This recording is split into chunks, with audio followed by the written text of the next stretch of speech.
Welcome to the BitGeeks podcast. I'm your host, Ron Avis. Joining me online, not to my left, but via Zoom, is my co-host, the Prince of Pixels, Nick Wright. Also returning to the show, also joining on Zoom, is the return of the chairman of the Chinese knockoff, Martin Reimer. And today we're going to be talking about Pac-Man's 40th anniversary.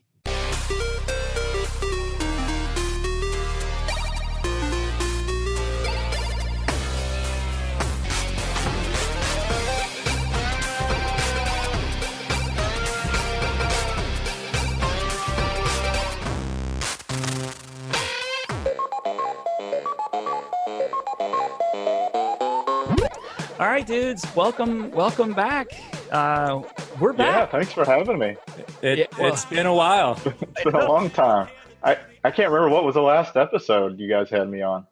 I don't know. Was it as far back as like one of our E3 prediction shows? We had to have been talking about some Sega games. I think it was Sega. On our Sega Genesis Mini episode that we were trying to guess. Maybe. might have been. Yeah, but it's been a while. Yeah, definitely. Been a while, but 2020 has been such a weird year, coming right out of the gates with COVID-19. Yeah, it's been a bit. Yeah, we were scheduled to do something like right before it all happened. Yeah, we'll keep that a secret, I guess, because I'd still like to do it because I thought it was an interesting topic. But yeah, we were all set to record an episode like way back in February, maybe. I don't know, maybe March. That was March. Yeah, way back in March, and we had it all planned out, and that's when things started shutting down for us. We probably first started talking about it late February, and like somewhere early March, early to mid March is like the date we were setting. Yeah, and then it got canceled.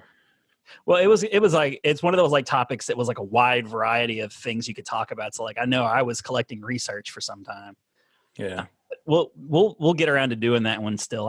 It's like the impetus behind it was an event, but we don't have to make it that. But there's a couple of topics I have stuck in my head that if we could, get this to work well, maybe we can actually bang those out, because who knows when we'll get back to normal. I don't know. Yeah. I think we're allowed to, like, our state is allowing like groups of 10 to start getting together. But I know in our house, I think it's up to 25 now. Oh, is it 25? Jeez. Okay. Yeah. I know in our house we've decided, like, even though they're lifting restrictions, we're gonna let things play out a bit more and not jump right out there. So not be the guinea pig. I don't want to be the guinea pig. I know plenty of volunteers to be a guinea pig. So I've already noticed in the news in some other states, like a barber shop or something, they opened up for business, and like after a weekend or something, there were 12 infected. Just from that barber shop. So that's scary. A little bit wild. So, but back to the topic at hand, Pac-Man, the original mascot, really, if you think about it, like the original gaming mascot, came out like the grandfather of all like video gaming mascots in a way. Yeah, I mean, it's not the first arcade game, but it is the first with like such a popular character. Yeah. Well, he really took video games by storm. You had games like Space Invaders that were in Pong that were extremely popular in the late 70s. Like more space related type games. And then along comes this little circle with the pie piece cut out. And it's everywhere. It just exploded. Pac-Man. Pac-Man. Was it released as Pac-Man in Japan, or was it? Yes, I think so. Yeah. Just not in America. Nick, do you know the trivia behind that? The whole, like, why they changed the name? Well, I mean, all you have to do is watch Scott Pilgrim, and you got that answer. Yeah, you do. But if you haven't watched that, alter the P in Pac-Man to another letter of the alphabet. similar. I have seen pictures though of the marquee that actually says Pac-Man with the logo in that same Pac-Man font that says Pac-Man. Okay. And I'll, then I'll get a picture of it. Like maybe you saw images and then like someone already like defaced it. I've never seen that though. Yeah, I've heard the stories that that's what would happen, but I've never seen such things. That's really funny. It's true, but like I don't think it would happen like everywhere. Like maybe I don't know. It seems funny, but but each day was changed to Pac-Man. What was the designer? Toro Iwatani? Is that how you pronounce his name? I'm not sure how to pronounce it. I'm not sure how to pronounce it either, but he was working for Namco. Was it Bandai Namco back then even, or was it just Namco? Just Namco. Just Namco. Yeah, so in 1980, Pac-Man was released. Do we have the date? Nick, did you? I thought you had a date when we were discussing this offline. When we were like, "Let's do this." Well, I just took my brother's word for it. He told me May 22nd. That must be the Japan release date, I think. Right, I think it is. Yeah. Okay, because I feel like, and wikis are not always the most reliable, but I feel pretty comfortable in Pac-Man. Like the Pac-Man wiki is pretty well kept. I think it was in November maybe when it was released in the US. Yeah. This would have definitely been the Japanese date. Yeah, and you know how it is with arcades. Like it's difficult to pinpoint when an arcade gets released because they kind of would sort of get released in some areas and then it would gradually spread. Yeah, kind of a rollout. Yeah. Like nowadays, where like if you're planning to play a game on PlayStation or Nintendo, the day months ahead, like when it's gonna. Oh yeah. How strange would it be if it's like the West Coast gets the game first, and then it comes over to the East Coast 30 days later. That happens. It would. I don't know where he got that May 22nd because this even says Japan, July 1980. So really? I'll have to ask him. I don't know. Well, we'll just say summertime, I guess. This year is the 40th anniversary. Pac-Man was first released in Japan somewhere. And again, you may have different release dates from different sources who claim to know the actual first, cabinet went out. Who knows? Maybe a trade show, and like they announced it at a trade show, and then they're like, "That's when it came out." I don't know. Mark's pretty, he's not the kind of guy that just spews information without being pretty confident in it. So. Yeah, he just brought it up the other day, and I thought, oh, yeah. I knew it was the 40th because there's the Arcade 1-Up 40th anniversary product coming out. So, I knew it was, but I never really thought about date, and he just happened to say it the other day. It's funny, you say 40th anniversary, and that seems like such a long time, and it is. Yeah. I feel like Pac-Man's even been around longer than that. It's just nuts. It's just been a part of our lives almost. Practically our entire lives. My entire life. Yeah. We kind of was. Yeah. But yeah, so I'm sorry if I'm mispronouncing the name against Toro Iwatani. There was a scene in the Iwatani, I want to say. Tani? Iwatani. That sounds better. In that Pixels movie that Adam Sandler flick that came out a couple years back, they had, I think it was an actor. It wasn't the real guy, was it? Necessarily? No, I don't think so. I think it was an actor. But I think that was like really the first time I heard anybody say his name. Yeah. But I can't even remember it now. But he, like I was saying before at the top, he was working for Namco, and he created the original Pac-Man. Super Pac-Man, which came out in 1982, and we'll have time to talk about these arcades further down once we get further into the show. But just to give him some more credits, Pac-Land 1984, Pac-Mania 1987. He was also the head designer for Pole Position, which I didn't know. Really, I didn't know that. He did. That was one of my favorites as well. Oh, those are classics. Yeah. He did both 1 and 2. So those were released in 82. He was busy in 82. Super Pac-Man and Pole Position. And then the next notable thing I have for him was in 2007, he was a supervisor for the Pac-Man Championship Edition game. So, I love that. That's great. That's the first time in a very, very long time for me personally that I feel like they had a neat idea to bring it into the 21st century or whatever. Yeah, I remember when that came out that it was a big deal that he was involved in it. Yeah, and it felt right, and it was a lot of fun to play. It had the hooks, like the original hook.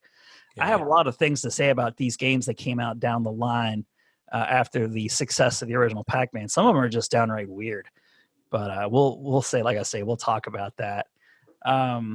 So I have a couple of talking points that I will throw out, and we can just kind of follow along.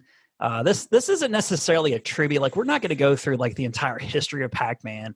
I kind of wanted to focus to the 80s because I think most of our memories or fondest memories are going to be in the 80s. And that's when Pac-Man was the king in the 80s. So even though there's been a lot of games to come out, from the 90s on, and maybe we'll have like a part 2 episode down the road if we feel like we need to, if we have a lot to say. But I was just thinking, like, let's just keep it to the 80s. The phenomenon of Pac-Man, all the things that happened during the 80s with him. Yeah. Does that sound cool, guys? Yep. All right, cool. Sounds good. So let's talk about Pac-Man's design first. And Nick, I'll be looking to you a bit because you have an artistic eye. You always have. That's kind of your area. When you look at Pac-Man's design, what do you think? Like pizza,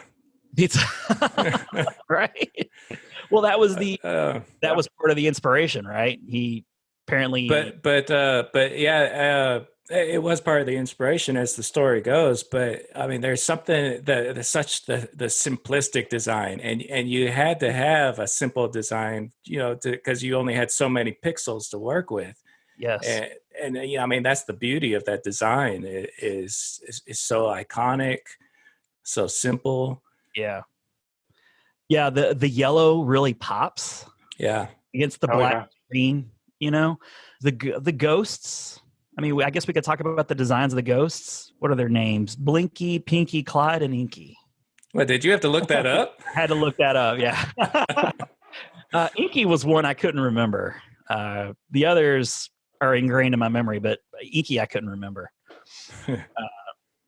But the ghosts themselves, like what was this, like why did they choose ghosts to be the main enemies of the game? I'm not sure I really know the story behind why they were ghosts. But I don't know if you want to go into this yet or not, but just the whole, it's fascinating to me about the programming behind it, that each ghost is individual. Yeah, let's talk about that. We can talk about design as a character design, or we can talk about it as like, the game design itself. I didn't really know about this so much until I was doing some game design myself, and I was making a version of Pac-Man myself. Oh, I recall when you were working on it, Nick. Yeah, so yeah, I'll have to show some clips of that or something of that version of Pac-Man that I made. Do you have it out there? Like, is it available to download? Like, I know you used to. If it's not still up, I can make it available. But an executable that would just run on Windows, right? Yeah, it'll run on Windows. But when I was doing that and doing research on that, I found out that each ghost had its own specific programming and I don't remember which was which, but each one would like go like to a different quadrant and kind of patrol around like the power pellet for like so many seconds, and it changed as the game progressed. That timing changed, but they would always kind of patrol each of the four corners, and then they would kind of go into chase mode and kind of go look for Pac-Man. And even when they were chasing Pac-Man, one would try to ambush Pac-Man, like come at him from the front, while another would try to get him from behind in ways to try to, corner him. Yeah. It just, the whole thing is fascinating to me. Oh, yeah. Yeah. So fascinating. So, but it was a predictable pattern. But yeah, unfortunately, because of that, the original Pac-Man was predictable. Mm-hmm. And that when so you'll probably get into some of the story of Ms. Pac-Man, but Ms. Pac-Man's ghosts are completely random. You know, we need to talk about Miss Pac-Man. I feel like we kind of have to, but I was really surprised that Owatini didn't have anything to do with Miss Pac-Man. Like, that blew my mind. I was shocked. Yeah. He had to be in some way involved, right? As like basically, it was a hack. And, and it's so popular now. Yeah. Oh, not honestly that familiar they've with adopted the hack. Really? I did not realize that it was just a hack, and they decided. Are we talking like in the Street Fighter episode when people were hacking the game and they jumped on top of it as an opportunity to? Probably, yeah. Like Capcom embraced that and made Turbo Street Fighter 2. Like people, I mean, it's doing it. We should take advantage of this. They're basically kind of the same story. That what school was it? Like I don't remember, like MIT or something. Students basically created Ms. Pac-Man, and it took off. Oh wow! I did not realize that. That is really wild to me. But yeah, so they were predictable, and Nick, you and I, and Martin, you might have been there too, but at the arcade expo that we typically go to every year, when they had Billy Mitchell that one year, he would demonstrate exactly how you could basically safely tuck Pac-Man into a little corner, and for as long as you liked, you could stay there and not be killed. And that kind of blew my mind, and I've done it now too. Really? I never really knew about that before, and so as soon as I left there, I tried it out, and I was like, "Oh yeah, it works." I just walked away, left it for hours. Oh wow! I might have to go back and research that again just to see which corner it is. Was it just on the first level that you could do it on? It's really any level. Any level, okay. Yeah, I mean, because Pac-Man, it's all the same maze.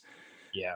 Oh, that's true. But yeah, it's like I forget which corner it is. I think it's like right under the ghost house in kind of the right side of it. I think so. That's in my mind. That's what I'm picturing. If you go like up, and if like no ghost, sees you do it, then as long as you go up into that little T corner and you just stay right there, they just go all around and they just pass you up. But if you're a guy like Mitchell who's chasing high scores, that's like your bathroom break opportunity right there. Yeah, and there's another spot above the ghost house. I forget which direction it is now, but they'll never follow you into there. Like it's either they'll never go up into that little part of the maze or they'll never go down. I forget which direction, but it's a way to escape that they'll never go that way. And I made my game to be the same way too. Did you really? Yeah. Did you just like crack up, like, did you find source code of the original Pac-Man and just studied that? Well, I can't take the credit. There was somebody else that basically did all that and like wrote all this code for Game Maker that we were using at the time. Yeah. And I basically just looked off of that and kind of made it my own. I mean, because I didn't like copy it verbatim, but I was using that code and just understanding how things worked with that. Yeah. I think there were also, at the same time, we were looking at some articles around, I don't know, it might have been Donkey Kong, but we came across some Pac-Man articles that were maybe talking about the game loop for each of the ghosts. Yeah. And kind of how they went. Either one would try and get in front of Pac-Man or another one would try to stay behind it or something like that. Right, yeah, exactly. Which, I mean, if you think about it back then, I mean, that was it's simple concept-wise, but like to implement it into a game was pretty innovative. A lot of thought. I mean, kind of like chess in a way. Yeah, especially if you're coming from the world of, very simple games like Pong. Yeah. Oh, yeah. Yeah. Or even Space Invaders, which is just, it's the same thing every time. I mean, it's just the same thing every time. There's like no variance whatsoever. But I remember like my older brother talking about like patterns. It was like the thing that popped up. Like, you got to learn the patterns. And there were even best-selling books on New York Times, like lists of, learning the patterns. Look at that. Wow, there you go. So you could actually cram and learn and just, I mean, I don't know, like you're just sort of mindlessly kind of sort of playing it. It's just all instinct and muscle memory at one point. So I find that really fascinating. And because of these patterns that you learned, you can beat the game and get a perfect score, which is insane to me. Like I just can't. Which most of those games, those early games, were just muscle memory, right? You just figure out what the pattern is, I and you feel can. like that was here it is. a big thing with Donkey Kong. Nice. Wait, is that the Atari 2600? No, but that's in here too. Okay. What book is that, Nick? For the people who are watching and want to know, you're referencing some book here for Pac-Mania, before there was ever a game called Pac-Mania. Oh, okay. Oh, so it's that old, huh? Yeah. It looks pretty old. Wow. By the editors of Consumer Guide. Okay.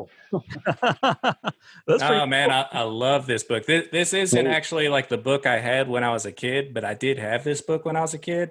That's so cool. This one I found on, like, I lost it like so long ago. I looked all over the place for this book, and I finally gave up on it.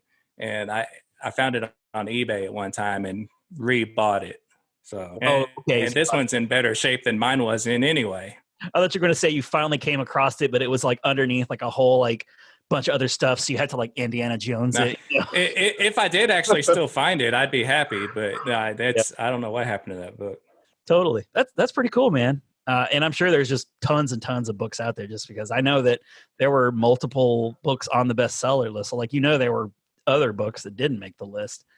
But I mean, it's up there as a phenomenon with Rubik's Cube. Like that's the biggest one I can think of really is Rubik's Cube. That was a huge one where you could buy books and learn how to defeat, like solve the puzzle in a quick amount of time. There were tons of those books that you could buy. Yeah, there's an equation that you can solve that with. Oh, is that I right? don't know it. Oh yeah, it's a mathematical equation. I believe it. That doesn't surprise me at all.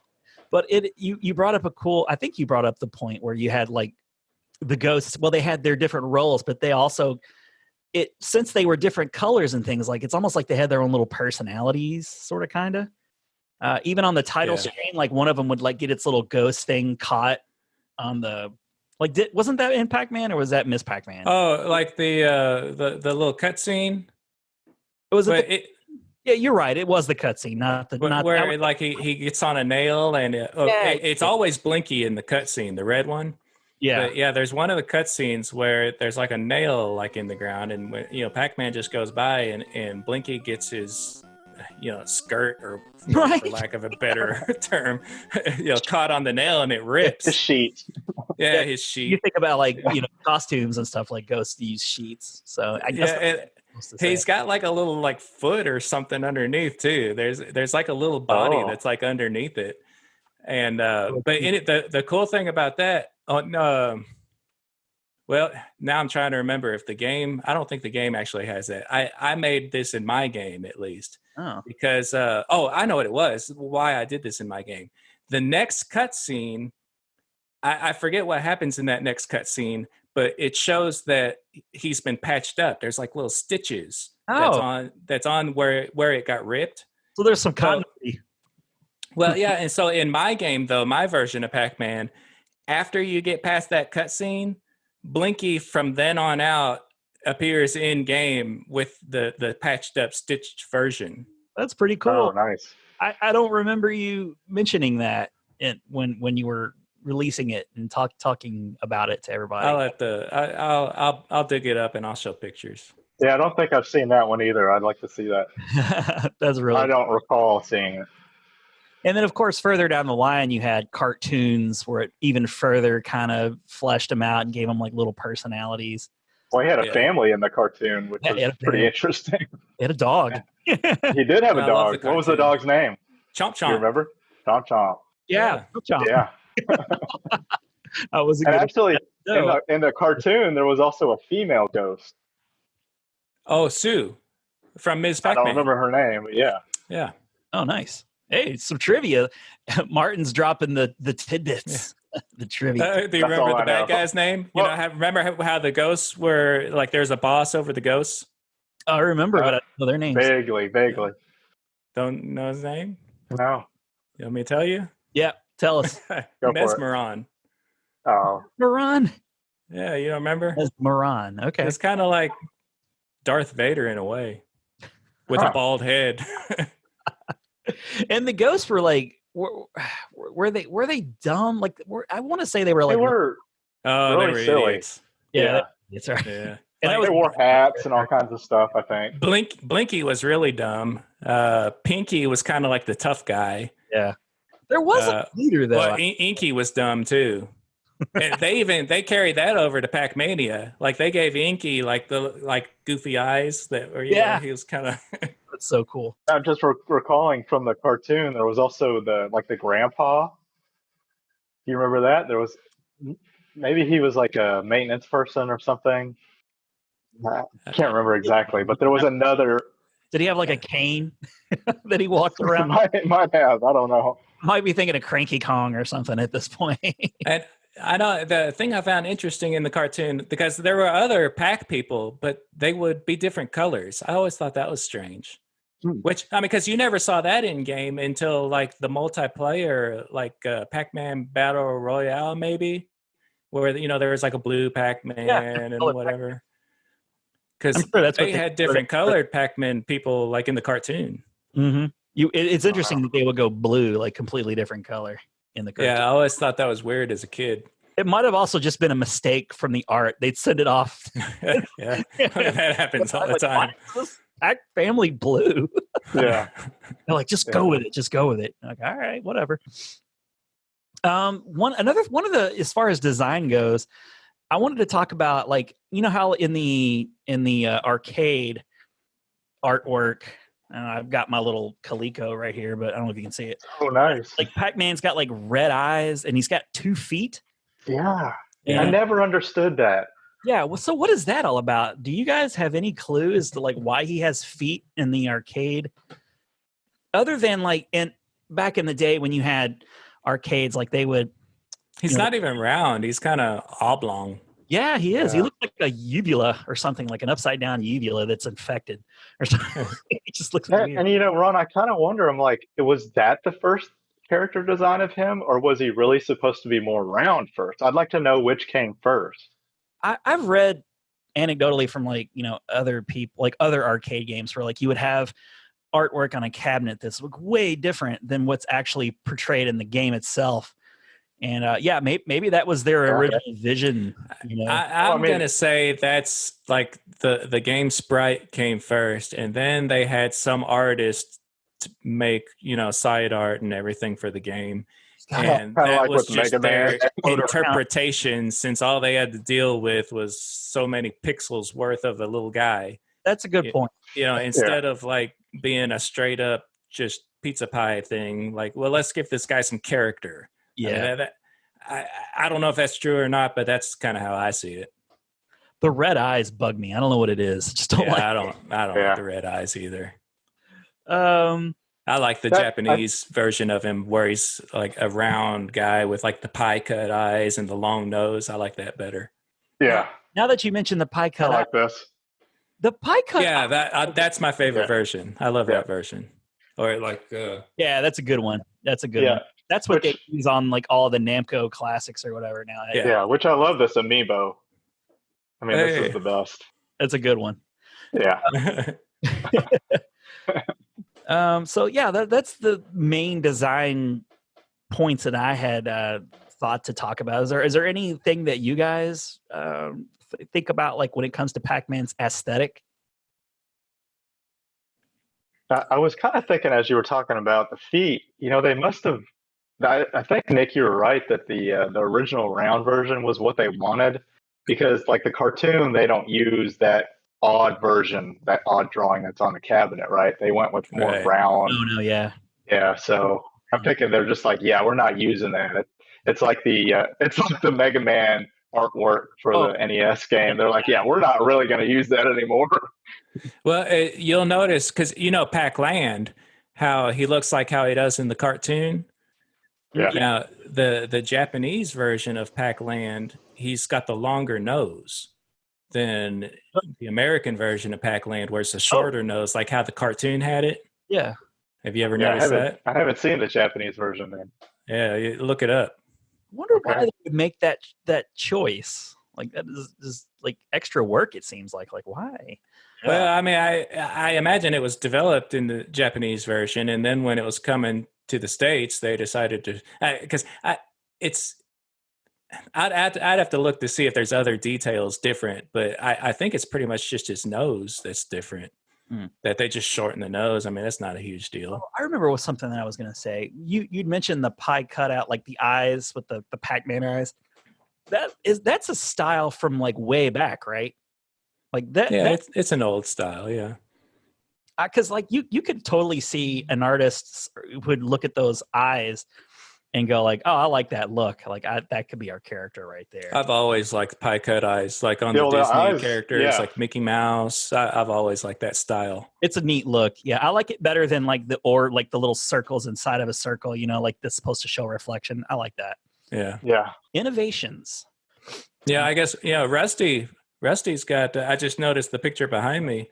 That he must like the pie cut eyes too. That's how he did that. I could totally see that. Like I just recently took my Pac-Man version down for other Rusty art. So like, you know, don't worry. I just want to only have so much Rusty art on the wall. I do. I'd been accumulating all this art, and of course, you know, like he's retired now, I guess. And so I had 6. Well, he's not doing the shows and stuff, I guess. Not doing the shows anymore, but I would be more likely to buy his art if I see him at the shows. Yeah, right. Yeah. And now I have bought things from him mail order, and he's sent them out, and it didn't take that long. But point I was going to say is like I had like 6 or 7 or 8 just in a bag still, like, you know, the bag he gives you, just still in those bags, tucked in a corner. And I was like, oh my God, I forgot I even bought that Final Fight poster. And you know, of course, the TMNT one came out this past year, and the Mortal Kombat, and I was like, those are so cool. I got to put those up. So Pac-Man had to go down. I had to make some difficult choices. Yeah. So, sorry, Pac. I should have put him back up for the episode. Well, I've got 2 of them. You know, because just like how you were saying, how you know it takes so long to get them up. Mm-hmm. You know, it'll be the next year, the next show, and I'll see something. Oh, I love that. I'm gonna get that. And I get home and I realize, oh, I already had it. Oh yeah, I just never put it up. Nice. Pac-Man and Dig Dug. I've got 2 of those. One it was, but I've done a duplicate before too. But I thought it'd be fun to talk about like innovations because Pac-Man was such an innovative game. It basically set off the whole maze genre of arcades. I want to say. There were a lot of games that came later. I think Rally X was like another Namco game that came. It was similar vein.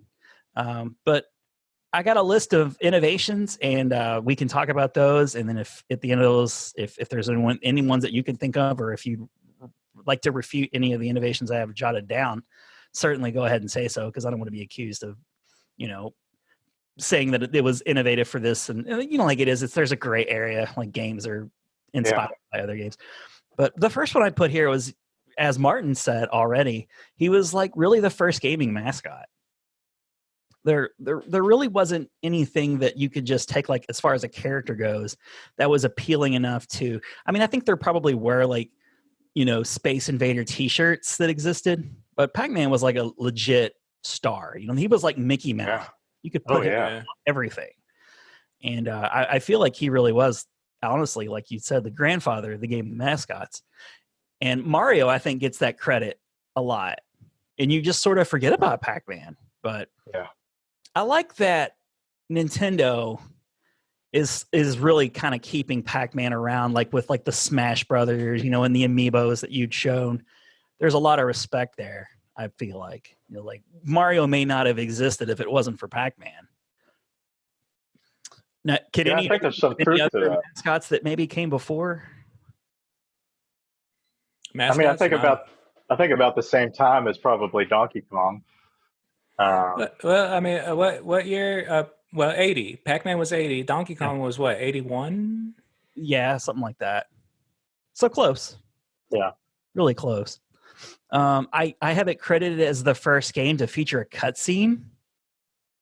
Ooh, that might be. It probably, yeah. Yeah, probably. You know, as Nick already mentioned, like there's like little little cutscenes where the ghosts would chase Pac-Man, or what have you. Like there's several different cutscenes. So it just kind of broke things up, like if your hand was sweating from like a round and you had to like just dry your hand off on your jeans or whatever. Right. Just kind of gives you a little break. Little break. Mm-hmm. Yeah. That's really smart. I have it credited as the first game to include power-ups. I was wondering about that. Probably. We hadn't mentioned the power pellets yet up until this point. We haven't mentioned. So yeah. I guess for those who've never played Pac-Man or have never heard of it, go play it if you haven't played it. It's this like perfectly geometric maze kind of thing, and there's little dots. You have to clear all the dots to complete a stage. And we mentioned the ghosts. Their job is to kill you, eat you, and you're avoiding them. But on each corner you have these larger dots, the power pellets, where if you eat those, then you have a certain amount of time. And it varies depending on the level to turn the tables and eat all the ghosts. And of course, you do it for points. It also comes in handy too if you're being chased. If you just need to get out of a jam, you can just hit a power pellet. Yeah, I think it's very intuitive. I don't even really think you need to like look at any kind of instructions or anything to just kind of figure it out and be like, oh, okay, because. There's no buttons. There's just up, down, left, and right. Right. And as soon as it starts, you start because you see, moving, all the dots on the screen, and without even touching anything, he already just moves to the left. And when he does so, he's already eaten those dots that are in that path. And so, as the player seeing it for the first time, okay. It's like he just ate those dots. Tutorial. It's very intuitive. Yeah, very, very intuitive. And then when you make your way to the big one, the power pellet, then you see the ghost behavior change. And like, they were kind of chasing me around before, and now they seem frightened and running away from me. Right. Yeah. And of course, you're most likely going to be watching, if you're a wide-eyed kid and you see Pac-Man, the attract mode is going. If you watch that for a few minutes, and we all did. Well, yeah, and when you see the attract mode, and because it demonstrates what happens when you eat the power pellet, and then even if like you played it for the first time without seeing the attract mode, and you just kind of ignored the ghosts and you tried to just clear the maze, and you either succeeded or whatever. Right. But then maybe you see the attract mode, and after I eat that big power pellet, then I get points if I eat the ghosts. Right. And every game at that time was all about points too. Like and then so it the points chasing, they multiply. Right. And, okay, I can get extra lives. Yeah. Anything you can do to prolong the fun. So let me ask you guys. Okay. When you were growing up, did you think the power pellets tasted like the cheesy balls, or like the Kix cereal? Like the round cereal. All the way, Kix cereal. Yeah. I never thought about it, but I would have answered. Oh, come on! But I never cared for the cheesy poofs anyway. Yeah. I like cheesy poofs; those are fine. Yeah. You like in those cans, those old 80's cans that are real oily. Oh yeah.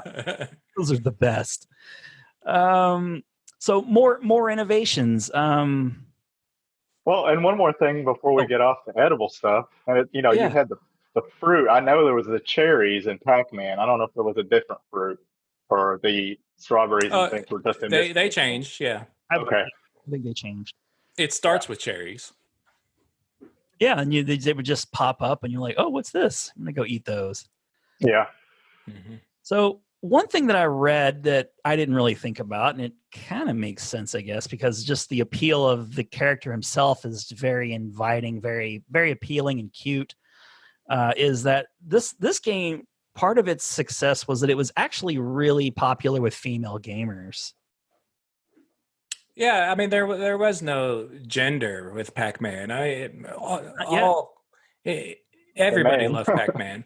Everybody loved Pac-Man. It wasn't Space Invaders. It wasn't. Yeah, I mean, and when Ms. Pac-Man came around, it wasn't really for lack of needing to make a female version of it that females would like. It was just a way to like a distinct, change in the style. Like gives you an excuse to have both cabinets out there. Yeah. Now I put as far as inspirations, John Romero has credited Pac-Man as like one of his major sources of inspiration. Of course, I think there's a level in Wolfenstein 3D that's a tribute to a Pac-Man maze. I don't know which version of Wolfenstein, but I think I had heard about that and I'd totally forgotten. Like if you looked at it from a bird's eye view, it's like the Pac-Man maze. Yeah. Right. But yeah, so the Pac-Man was a major source of inspiration for him, and he and John Carmack were like the godfathers of the 3D shoot 'em, 3D shooter genre. So, Pac-Man continued to inspire, not just all the knockoffs and the clones.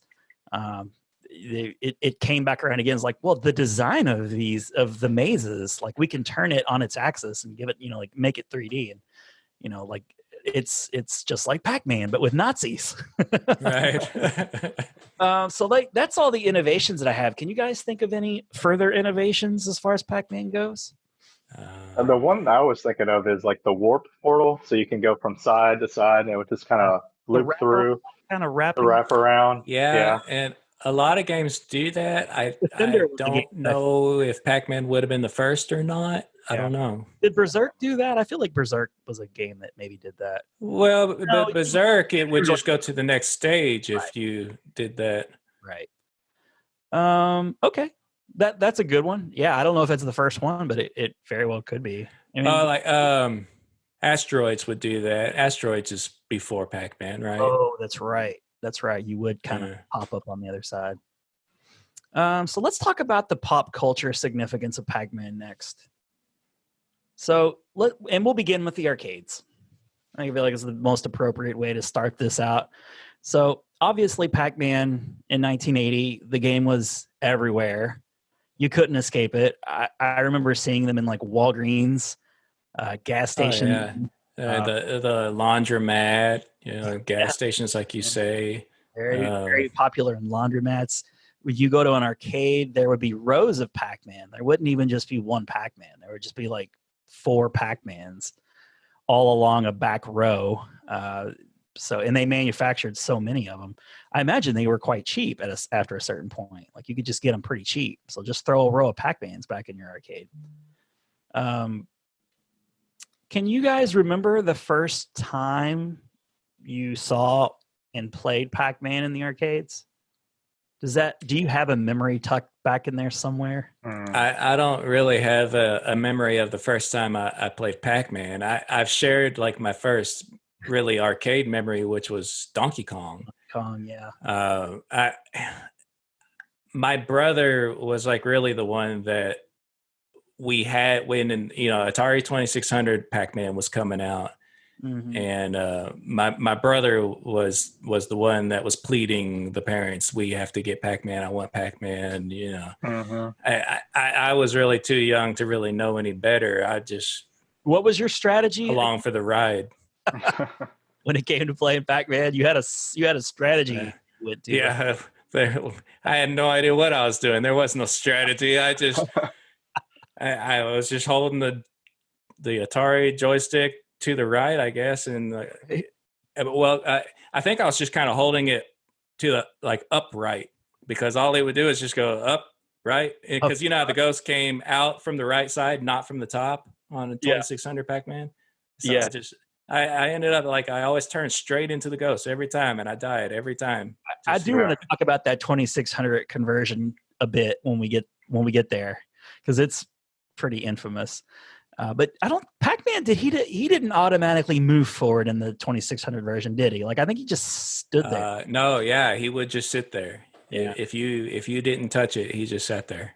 So that intuitive nature of the game that you were just talking about wouldn't have been present in the 2600. Now once you stopped Nothing about 2600 was intuitive on the games.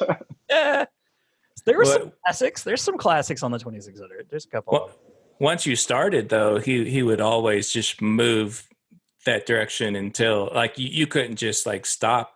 Yeah. Wherever you wanted it would have to hit a wall. Right. But but if you didn't start it, he would just sit there.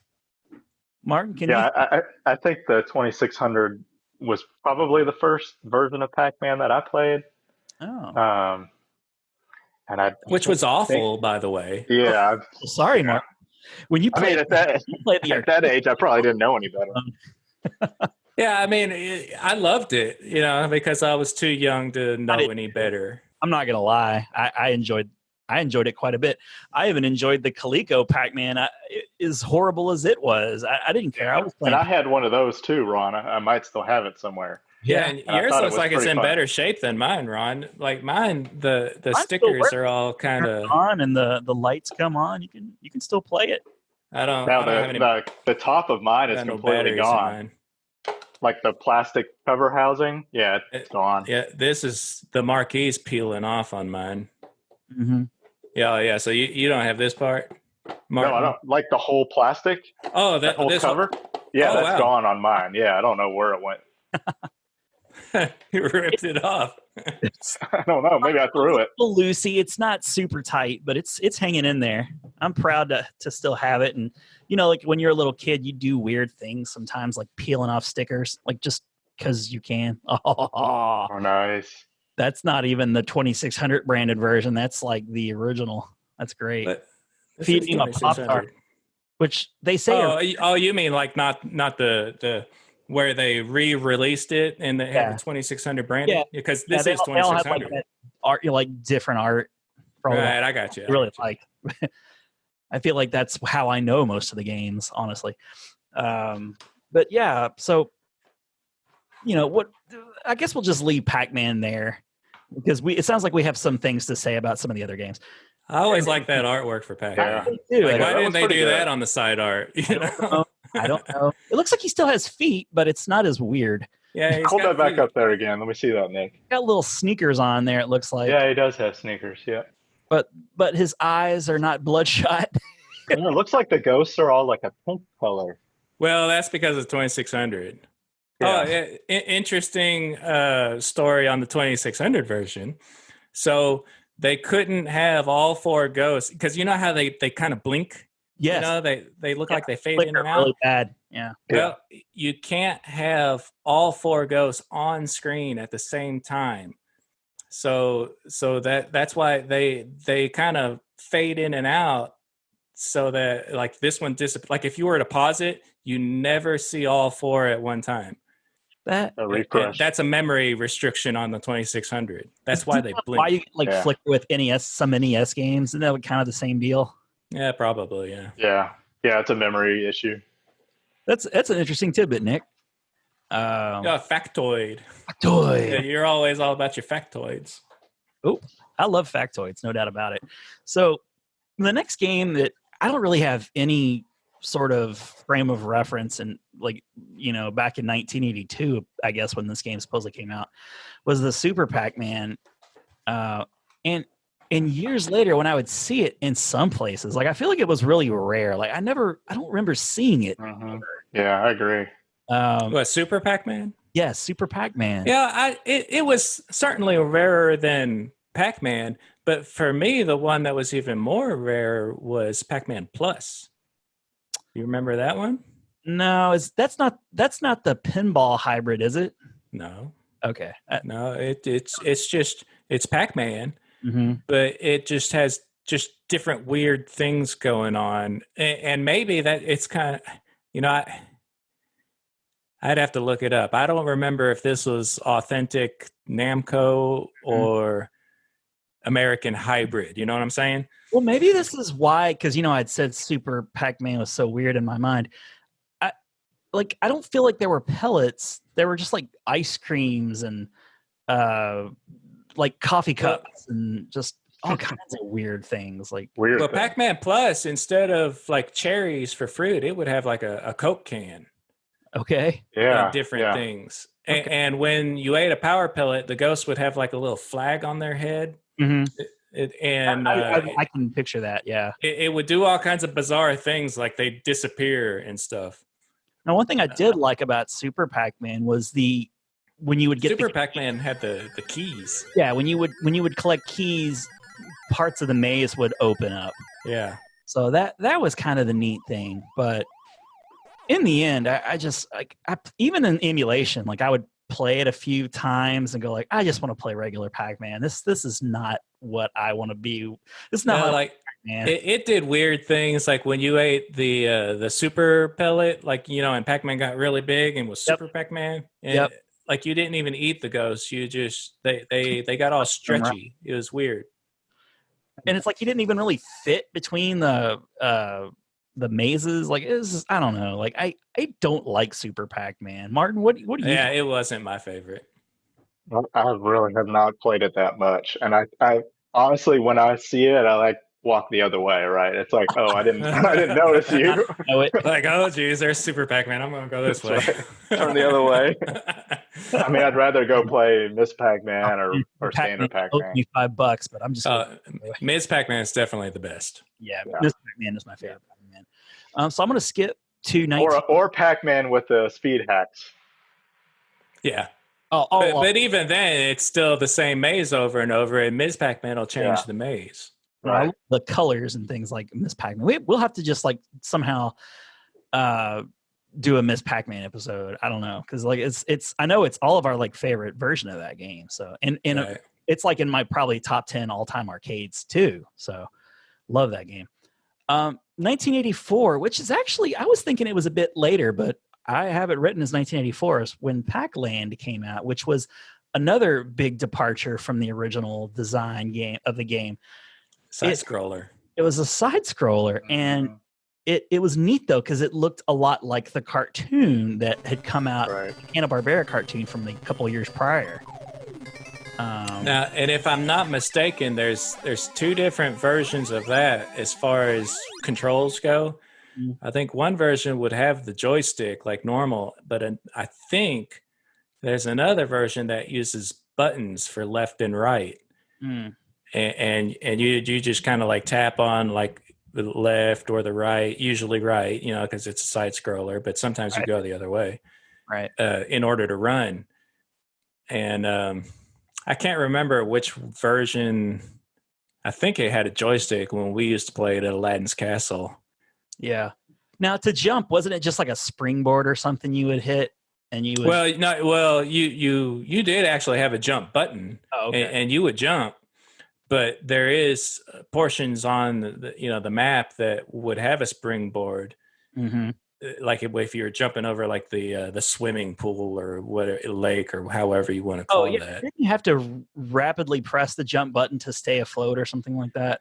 Well, and that's what I'm trying to remember too, and I think that might depend on version, because I think some, if not all, you actually don't tap on the jump button rapidly. It's a directional button that you tap rapidly. So if you were jumping to the right, so you'd hit the springboard and you'd jump, and then you tap on like the right direction in order to kind of float and make the distance.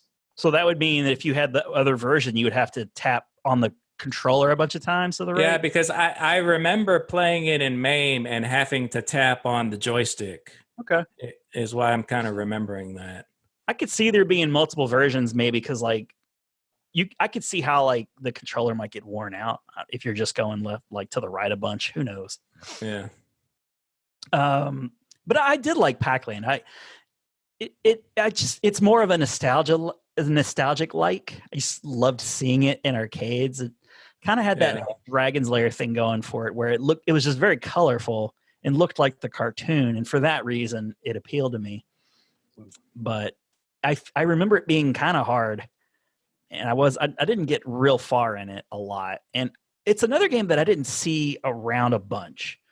I know you'd see it occasionally, like at a place like Aladdin's Castle. I remember seeing it in a right. Yeah, I'd see it in an arcade like Aladdin's Castle, but never like anywhere else, like the laundromat, where you would see Pac-Man for sure.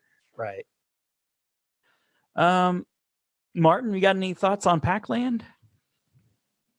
I'm trying to recall. I may have played that one a little bit in the arcades, but did it also come out on the Super Nintendo?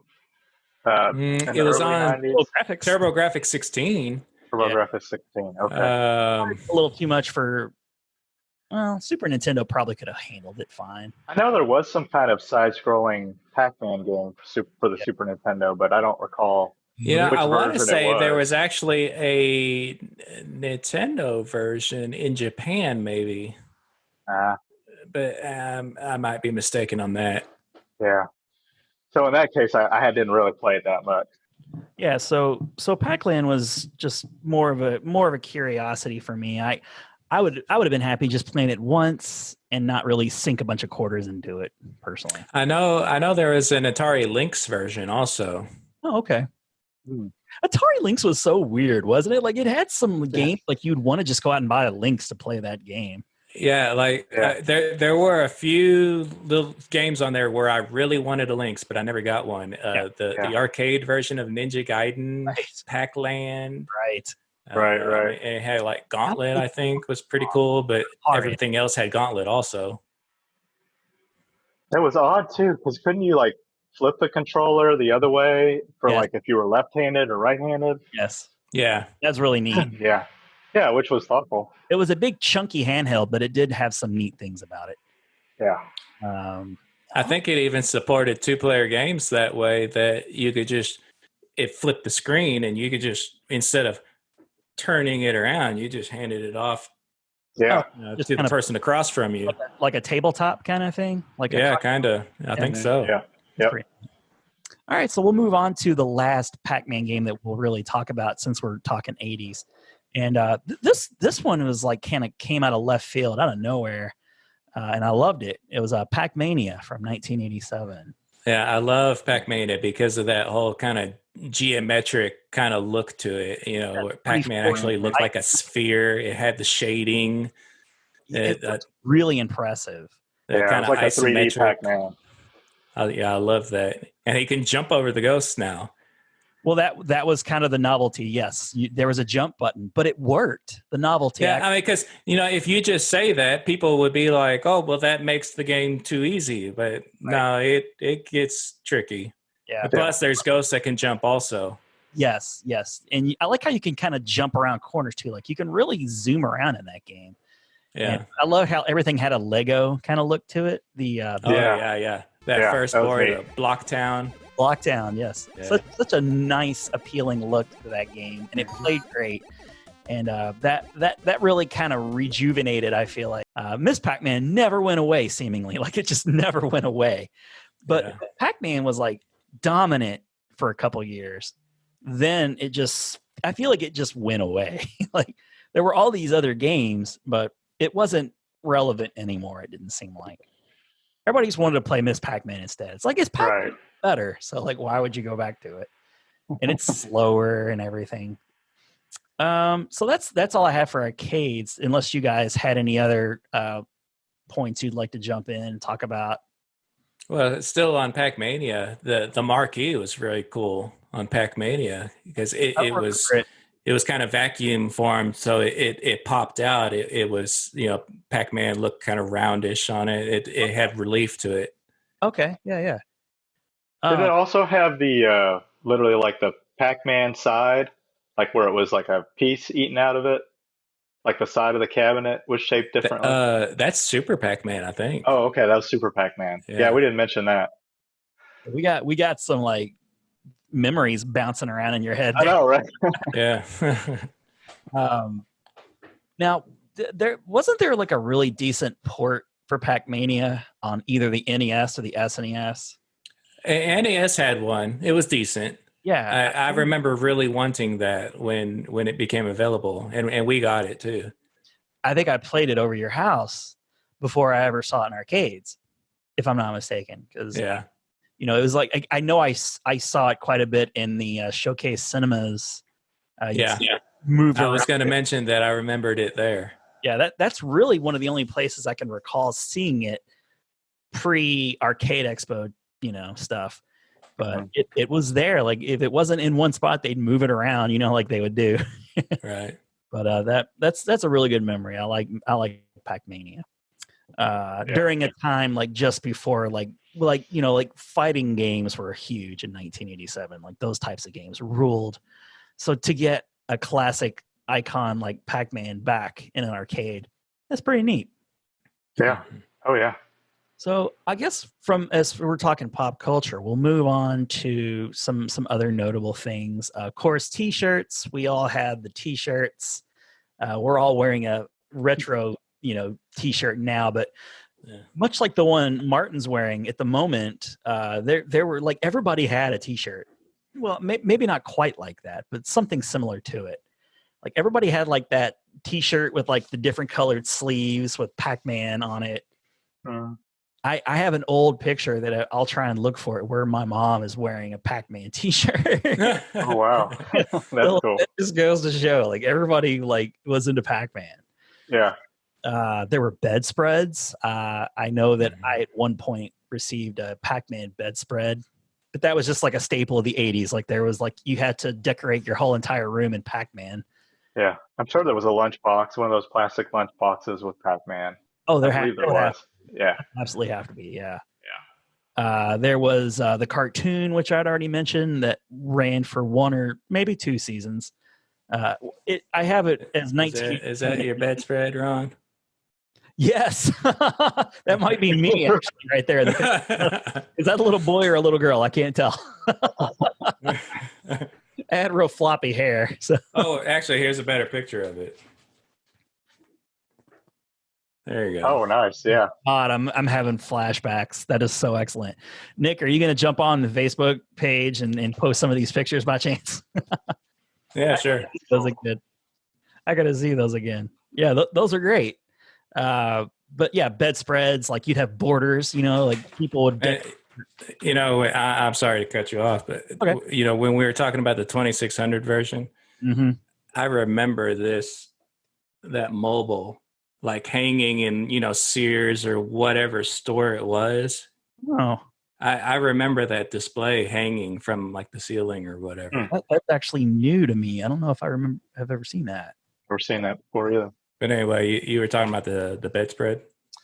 Yeah, I was just remembering a time in the 80s when like you couldn't just stop at the bedspread. Like you had to have like wallpaper and borders and trash cans and Oh yeah, there's everything. The pillowcases, maybe a lamp. You get it just the whole spiel, the whole schmear. I have but I'd briefly mention the cartoon that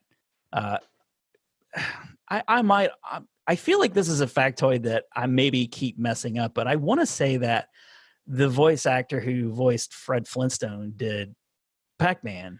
Yeah, that may be right, but I really don't know.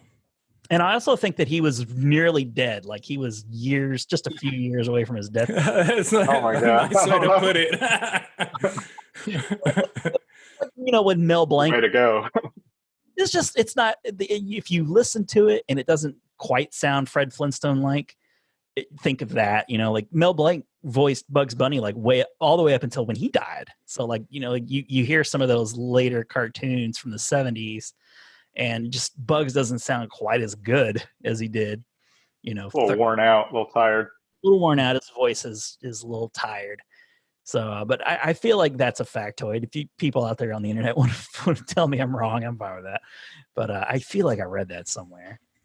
That's what we do here. We give you factoids that may or may not be true. Music. I have to touch on the Pac-Man Fever song. The Buckner and Garcia 1981 chart-topping hit, disco as hell. Quite catchy. I had a 45 version of the song that I ruined my mom's ears with. I just played it all the time. And it actually topped out at 9th on the Billboard Top 100. It went gold. Wow. That's crazy.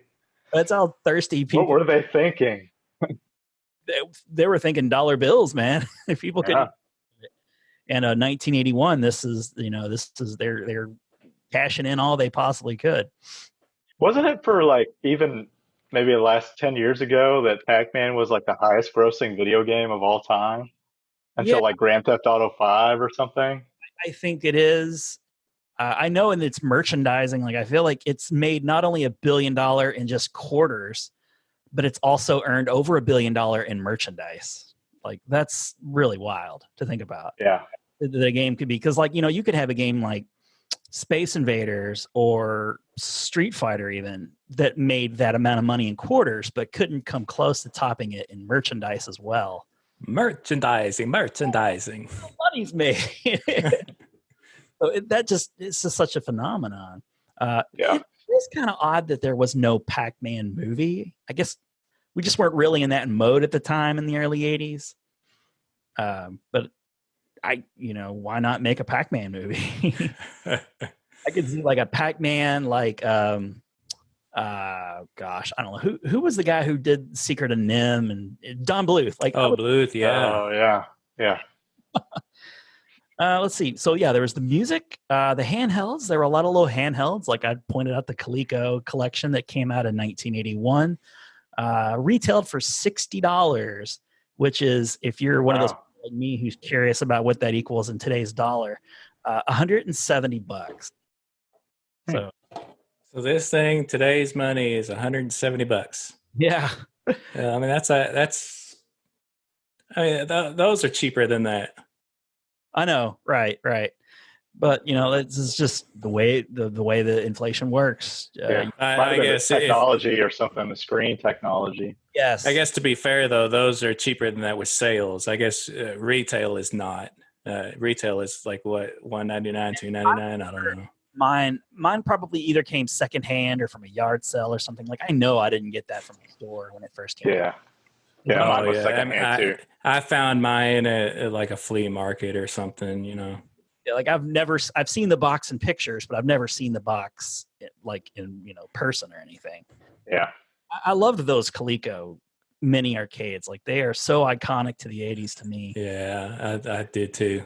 There was a Donkey Kong one that, you know, in the movie Gremlins, like it shows up in that movie. Like, yeah. Gizmo's playing the Donkey Kong. Like I'm just like, oh. Yeah, wow. there was a whole lineup. I mean, there's Frogger, you know, Galaxian, Ms. Pac-Man. Yeah, I really liked that Zaxxon version. Yeah. And that was like a second wave that had different designs. Like I feel like was it the Cubert that had that different? Well, yeah, I want to say that's a different company though. Okay. There is a Cubert, but I don't know if it's the same people that made these. I don't like it nearly as much.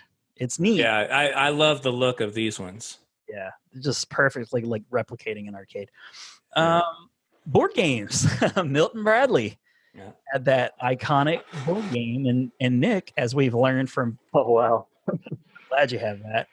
I love that board game so much. I just love. So does everybody play as the ghost? No, you play Pac-Man. No, you. Well, I think when you roll. You move your Pac-Man, but you do something with the ghost too. Like everybody moves a Pac-Man and a ghost. I forget how it works, but you move the ghost around too, so that way you can try to, you know, cut off your opponent. I might be making this up, but I feel like there was a die for Pac-Man and a die for ghosts, and you would roll it. Yeah, I think you're right. There's two dice. And the one dice is however many spaces you move your Pac-Man, and the other's for the ghost, like you say. But there's only two ghosts, though. There's 4-player Pac-Man, which, you know, and we were talking about the different color Pac-Man. Maybe this is the first. Oh, yeah. Instance. Yeah, is there like an orange one and is there a pink one? You know, and the box... I can't see the screen if I'm holding it up, but you're good. I see the green one. The box will have different color stuff than what is actually in there. Like it shows like a yellow ghost. I never had a yellow ghost. I only had blue ghosts. Oh, look at that. Like, and there's a red ghost, a red and a yellow ghost. But I think there was always the yellow, green, blue, and red Pac-Man. I think has always been constant. Gotcha.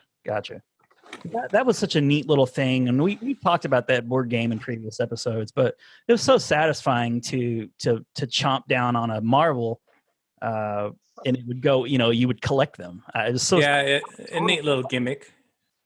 It was a very neat gimmick, and I would totally play with those Pac-Man. I would just lay them out, like I would just throw all the marbles on a carpet and just go around and chomp them up. Like right. I didn't even need the board game or even any structure to the game. Like I was happy just playing with the like marbles and the Pac-Mans. Yeah, the one thing I did not like about it though was the the design of Pac-Man, that they gave him like jagged teeth for whatever reason. Can you see that? Yeah. Oh wow. Yeah. Like Jaws. Yeah, like why has he got Jaws teeth?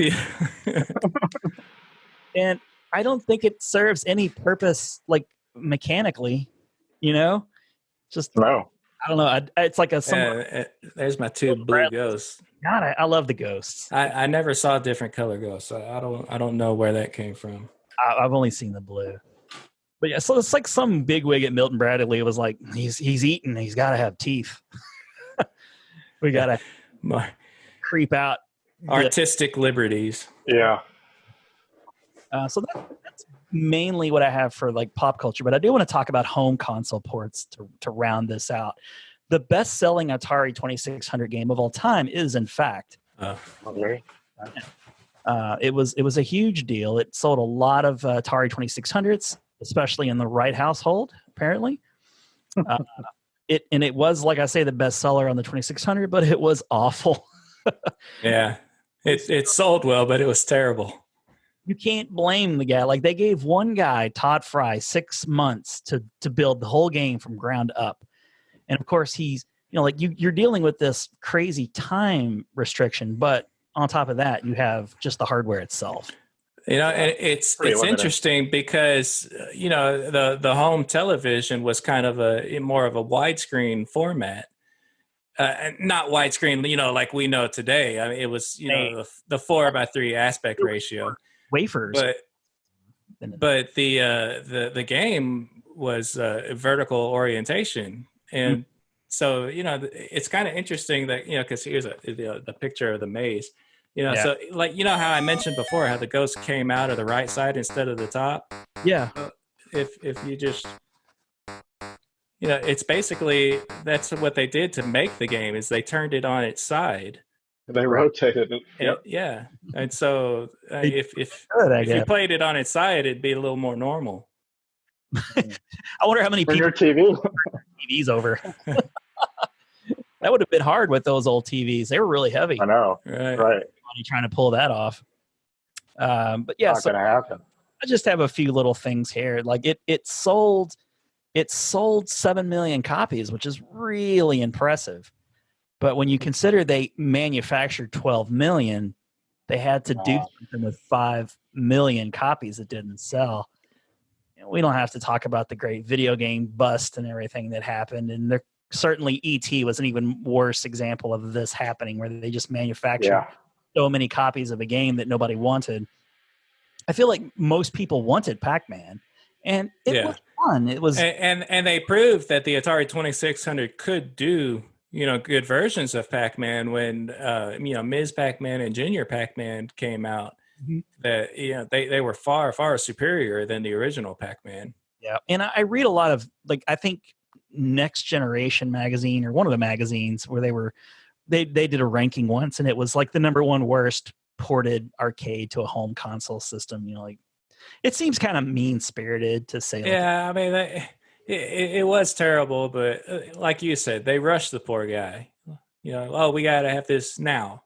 That's what you get when you rush it. Yeah, and it wrapped from top to bottom, I think, not left or right. And the mazes only had 126 dots, although they call them wafers in the documentation that I saw, not dots, but 244 is what you would typically get. I think it adopted that name wafer just because it looked more like a rectangle because, the Atari 2600.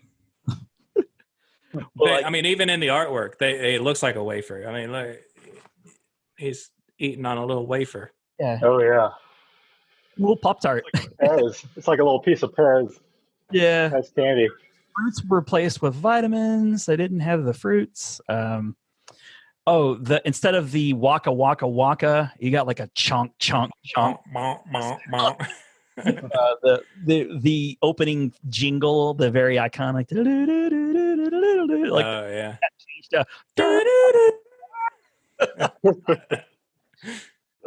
It's such a rush job. It's so gross. And I did actually make a note. Nick already had mentioned that the ghosts flickered, and now we know why, because the limitations of the memory of the hardware. But I hated watching those ghosts flickering. Like, it really messes with you. It's like, ugh. Yeah. Like that at all. Any other? Well, we could talk about memories, I guess, of the 2600. Martin, you'd said that you think your first experience with playing Pac-Man was on the 2600.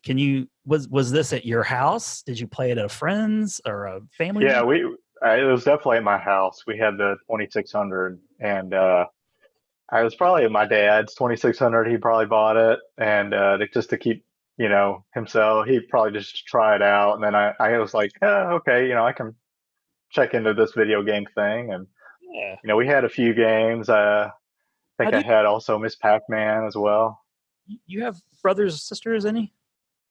I have a sister. You have a sister, younger or older? Yeah. Younger sister, and then I have a half brother, which he would come and visit sometimes. So it might have been to keep him busy too. He was about 4 or 5 years older than me. Okay, all right. Yeah, I didn't know. That was just for me, but all you other people now know too. We've heard Nick's Nick and I did an Atari 2600 episode, so we kind of talked about it a bit. I'm more interested in some of your experiences and perspectives of the 2600, I guess. I'm a little bit younger than you guys, so I think from what I do distinctly remember, at that point, the 2600 was already, obviously, it was kind of like everyone knew it was done, right? I remember going to the stores and seeing the bargain bins of all these games and in there, and I'm like, oh yeah, that's for that 2600, and I remember playing like Tank and some of those games, and I had like the Indiana Jones Temple of Doom, and it was just like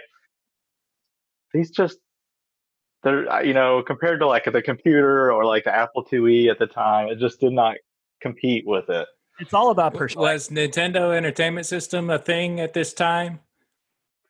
I'm trying to remember when I saw those. I think that, it might have been out at that point. Yeah. So it would have made sense for those to be in the bargain bins at that point. I do remember seeing, and I'm stretching here on the memory, but I thought some of the Atari like the boxes were like more in like a silver coating. Oh, like the 7800 era. Maybe that's what it was. Yeah, 2600 would have that same design, but that's like the 7800 era, which was comparable to Nintendo. Well, and I never got into the 7800.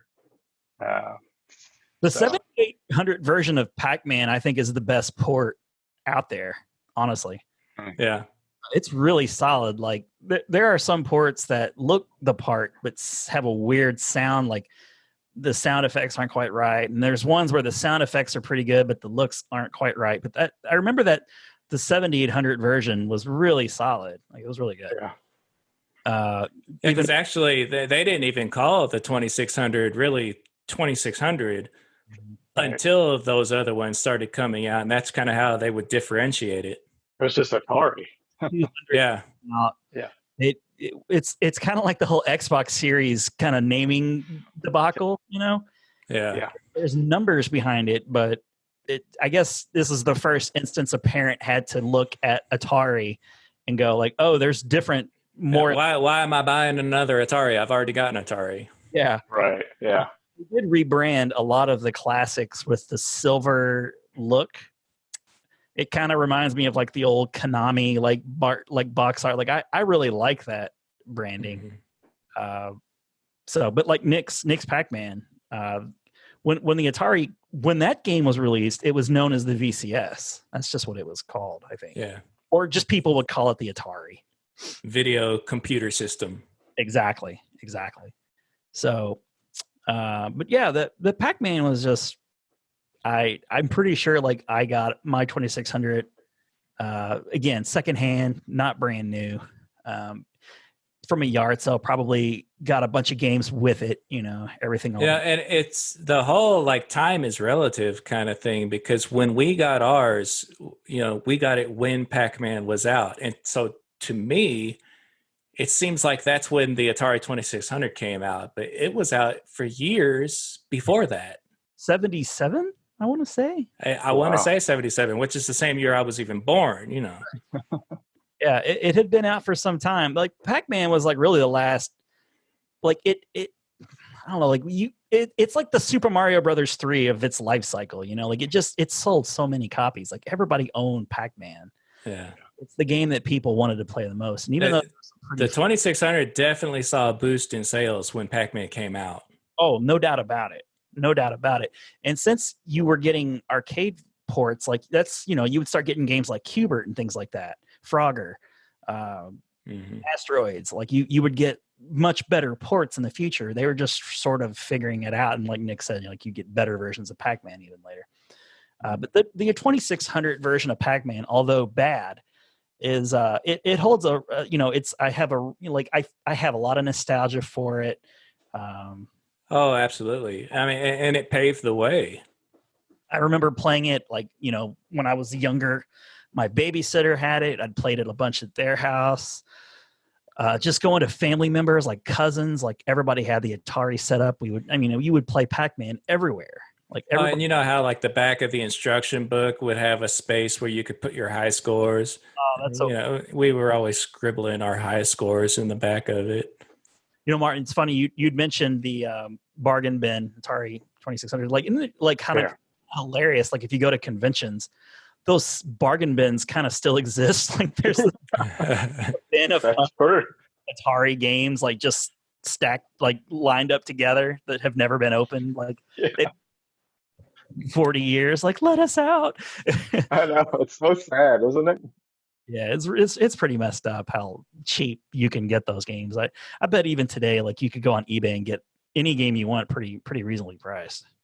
More so than like an SNES or N64 game or something like that. Yeah, probably. Okay, so yeah, there was the Atari 5200 version, which was came out in '82, and it was decent. It was better. It was much better than the 2600 version, but it still wasn't great. But it was nice. There's the Intellivision version, which is actually, I think, pretty good.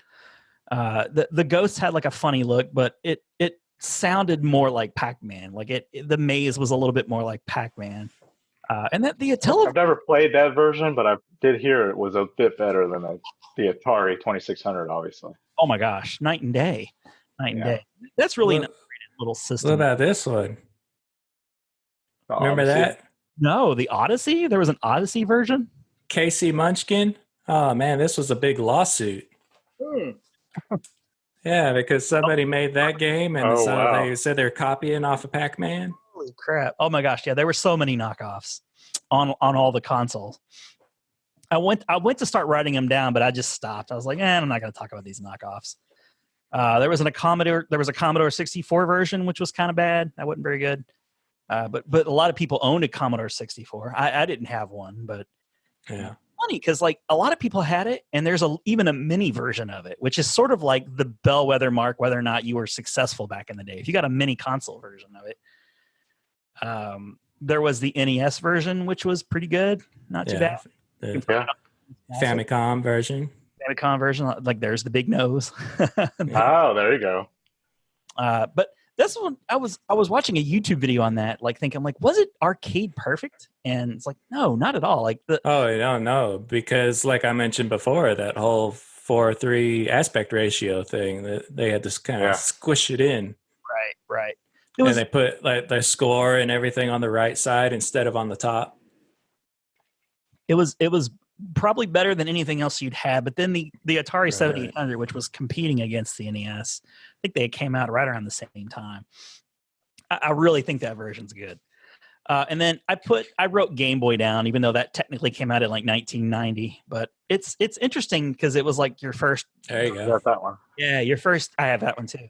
Your first like decent portable version of Pac-Man, and it even gave you like two options to play, like two ways to play.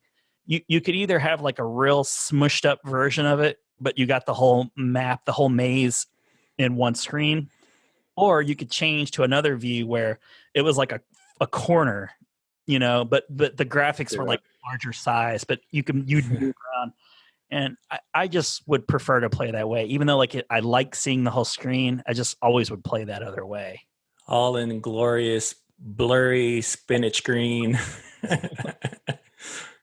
Oh my gosh. Now the last bullet point I have to talk about with Pac-Man, but it's an important one, is the first player to ever record a perfect score of 3,333,360, Billy Mitchell. You can't have a conversation about Pac-Man without talking about Billy Mitchell. We mentioned him briefly before, but my opinions on this guy, they're just all over the place. They are all over the place. I mean, he obviously, he looks like the villain, right? He's always portrayed that way.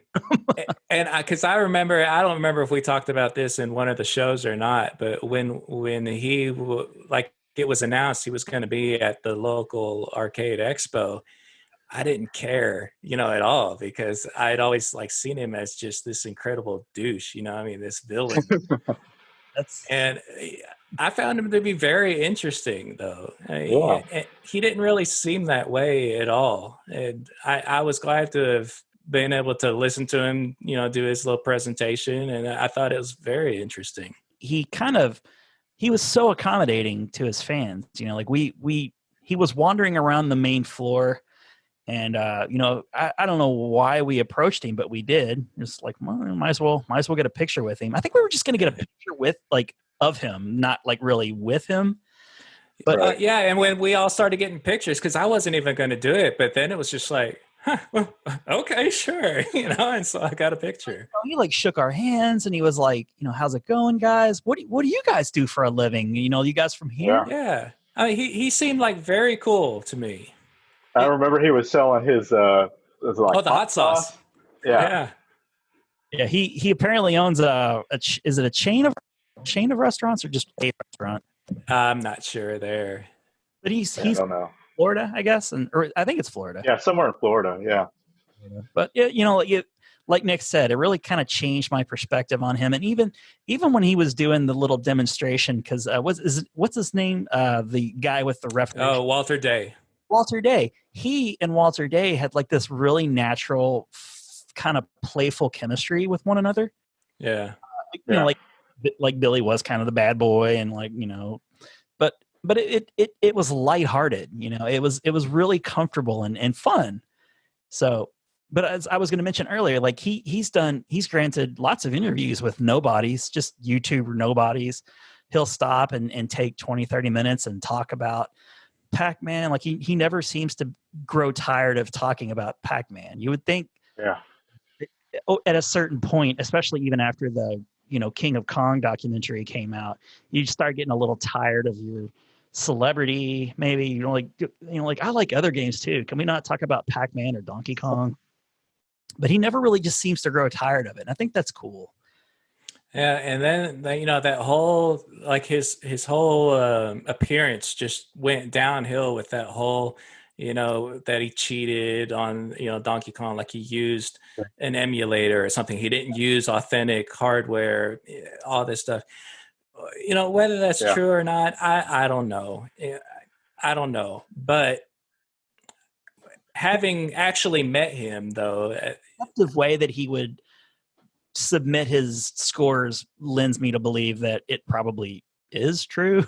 Yeah, I mean, it may be true, but still, though, having met him, though, I found him to be very interesting and not like the way everything portrays him to be. Just not the enormous douche you expected. Yeah. I would say even that if you were running emulators, you have to have a high number. He's still skilled. I mean, yeah. And people have seen him playing the games in person. It's not like he isn't good. So yeah, he was the first person to get that score. It took him 6 hours to do initially. So that's wrap your brain around that, playing Pac-Man for 6 straight hours. Wow. He even in 1999, pre-2000, he offered a prize of $100,000 to any player who could get to level 56 before the end of the year, which nobody was able to claim. And but as of 2019, only 7 players have ever achieved the score, that perfect score, recorded. I guess by here's your chance, Ron. Go for it. The corporation that keeps track of these things. You never you mentioned the kill screen at all. You want to talk about this kill screen? I'll let you talk about it, Nick. I mean, that's not really much to say, but it was interesting when he showed us the kill screen at the expo. That was very cool. That was neat to see. A bit of trivia because you can't even see what's going on. You just have to know the pattern. Yeah, it's just a garbled mess. I'd seen screenshots of the kill screen before, but after seeing that expo, made me really realize a lot more of what was going on with it. Yeah, he's like, and he owns records for other games too. It's not like just Pac-Man. Like Oh yeah. I don't have a list in front of me, but he obviously was skilled in Donkey Kong. He held the record for Donkey Kong, but there are many other games too that I think at one point he held records. But it's a shame that he got banned, I guess. Like all of his records were, taken away, stricken from the. Yeah. Like it doesn't exist anymore. Well, here recently, I don't know if you've seen in the news. I think he's taken that to court. Yeah. Try and get those reinstated. I'm like, why? I mean, is it? I mean, I don't know. I don't understand what his motivation would be because he's already famous. It's just, I don't know. I guess to him personally, it's just something he wants to take care of. Yeah, I think he's probably just trying to clear his name. If he truly did get those scores. He needs to, in front of a live audience with approved hardware. Like, you can poo-poo it and say, well, yeah, he's skilled and maybe it's an emulator, but that doesn't matter to me. But rules are rules. Like these guys had to break records in front of an audience and do it with pressure. Like there's probably a significant amount of relief to be able to do that privately. Like if you don't have someone watching over your shoulder, make a mistake, like it's just like any other sporting event where there's more pressure when people are watching you play the game. And he's doing it in the comfort of his own game and recording it and submitting VHSs. So, I don't like that aspect of it. But I do believe that he is skilled enough to do it, I absolutely believe he can do it. Yeah. Let him back in. Yeah, maybe what he submitted was out of line of what their regulations are, but I absolutely believe he can do it. Yeah.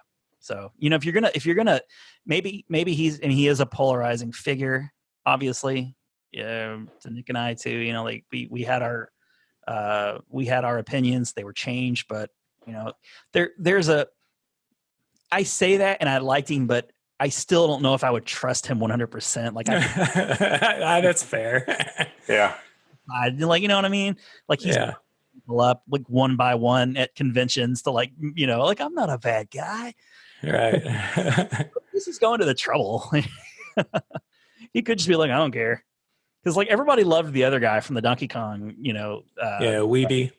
Yeah, like he's but Billy Mitchell was the fun one though. He was like the bad boy, and I love bad boy. The Pixels movie. Like he's the Peter Dinklage character is just like a straight up dwarfed version of Billy Mitchell. His whole like persona and rock star attitude is but.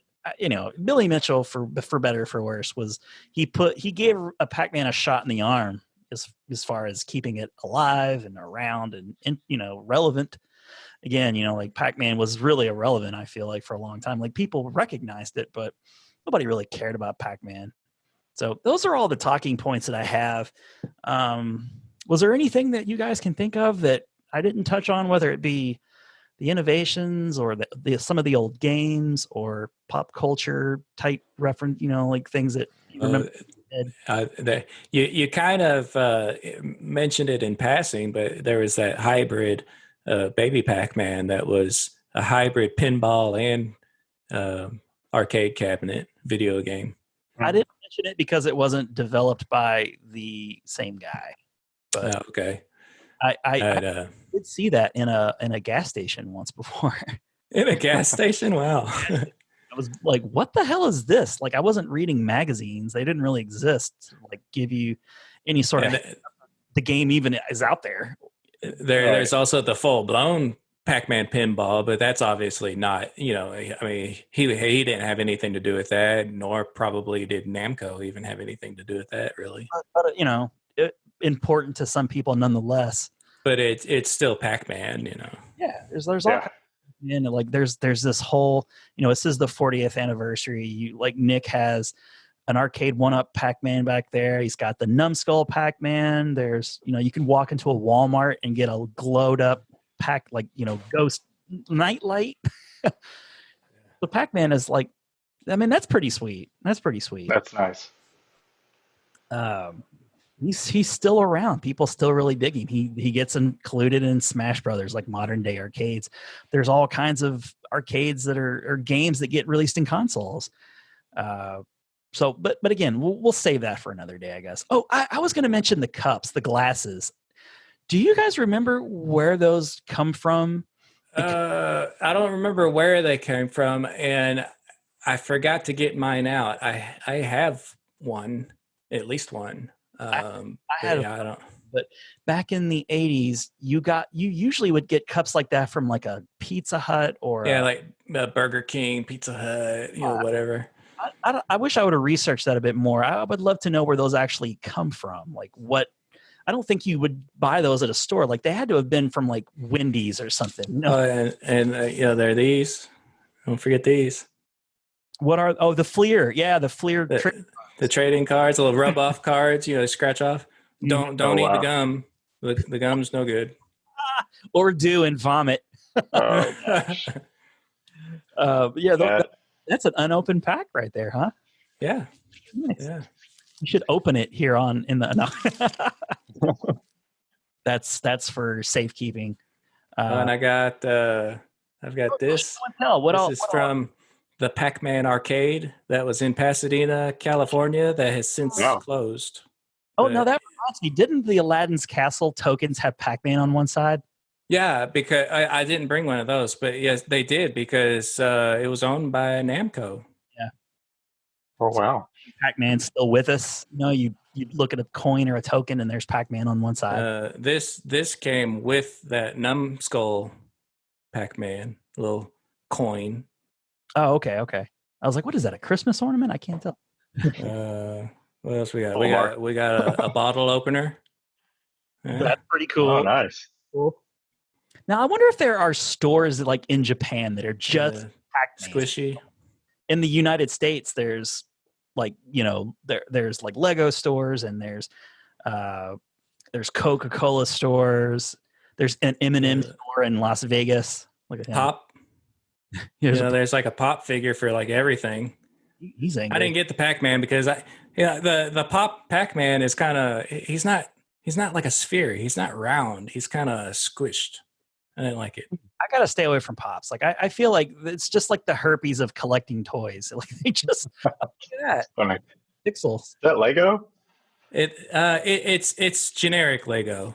It came out around the same time the Pixels movie came out. Just like that. And I really love the way Pac-Man was portrayed in that movie. I thought that looks good. Yeah, sweet. Are you guys gonna get any of those Mario Lego sets? They're probably super expensive though. They're probably cool. Not for the price. Guarantee it. Yeah, they're gonna be like $100. Little crane game, like the coin is my master. Good stuff right there. You got a bunch of stuff. Oh yeah, Nick came prepared. When I saw there was a little table off to the side, I'm like, oh, what's he going to Oh, that's cool. When I got this though, I was disappointed when I realized that they put the controls like on the wrong side. They should be controls on the two ends. So it's like horizontal Pac-Man on a vertical table. It's not confusing at all. Kind of weird. Did that come from Cracker Barrel, Nick? Yeah, it did. Yeah, and this too, I think, came from Cracker Barrel. Well, actually, Cracker Barrel sold these, but I think this one I got maybe at Walmart. They were at a couple different places you could get them. Nice. Yeah. I have the Miss Pac-Man version of that. These two little guys. I think these were like maybe a capsule toy, like from Japan, maybe. Oh, no, that reminds me, like the little erasers that you could get to put on your pencils. Like there was a Pac-Man version of those. I remember seeing, like, loving those. and the coasters. I have those. Yep. Set of coasters. Mm-hmm. That's nice. Oh, and then these are cool. They had little things. I don't remember what you called these, but they're just little pegs that you put in like this kind of pegboard. But okay. they would have like sprites of all kinds of different things. There was Mario and just I could see the peg like through the light of the arcade is like shining through the pegboard now. I can see it. Yeah, almost like a light bright that doesn't light up. That's cool. Yeah. And there's the new for audio only people right now. there's the new game. Yep, I have that too. I haven't played it yet, but nor have I. Went ahead and bought it because it looked cool. Now, have you seen? That's it, I think. In Walmart, a set. It was like not a Rector set, but like in museums, they would have like the little balls going along the rails, and like they'd have gigantic displays of those. Yeah. Walmart, Pac-Man, like set up and displayed. Like there weren't any balls or anything, but I saw that. Reminded of the balls, but yeah. Is that even anything you could buy, or was it just displayed only? You could buy it, yeah. Okay. It looked interesting. It looked kind of cool. The people are and this was a good year or two before the 40th anniversary, so people are still capitalizing on Pac-Man. Mm-hmm. Sure. He's looking good for his age, though. He could go in several more years, and like I said, if we feel like it, if we want to do a part 2, we can go further into Pac-Man. Nick, this was your idea, so thank you for. When my brother mentioned 40th anniversary, I just said, "Hey, I'm just going to throw this out there. Yeah. It's Pac-Man's 40th anniversary. You want to do something?" Yeah, I appreciate the suggestion. I was like, man, we don't have a Pac-Man episode, and he's so iconic and so important to video games. Let's do it. And Martin, thank you so much for hosting this Zoom chat so that we would not get to like 45 minutes before getting kicked out of the free version. And I really hope this turns out well. I have high hopes for the end product, and maybe we can record some more of these soon and get some new BitGeek podcast episodes out there, because man, the Cinemasters is just running circles around us. A couple new episodes a week. And I see the Pac-Man candy, the little arcade cabinet candy on Martin's shelf behind it. Oh yeah, look at it. Yep. I forgot to bring that. I have that, but I didn't even bring it. Yeah, I haven't. Did I take the candy out? I mean, it's just like those like little Smarties type candies, but. Yeah, and then these little arcade cabinets. That's like the NES version of the game that's in that. Yeah. Yep. Yeah, there's all kinds of Pac-Man out there. Like you're not wanting for Pac-Man games if you walk into any place, Target, Walmart. You're gonna stumble across Pac-Man, which is awesome. It's awesome. Like maybe he's not in the forefront, maybe he's not PlayStation or Mario or whatever, but like Pac-Man's still hanging in there. People respect hit Pac-Man. That was our Pac-Man episode. Happy 40th anniversary, Pac-Man. And thanks for tuning in. We'll see you next time. See ya. All right. See ya.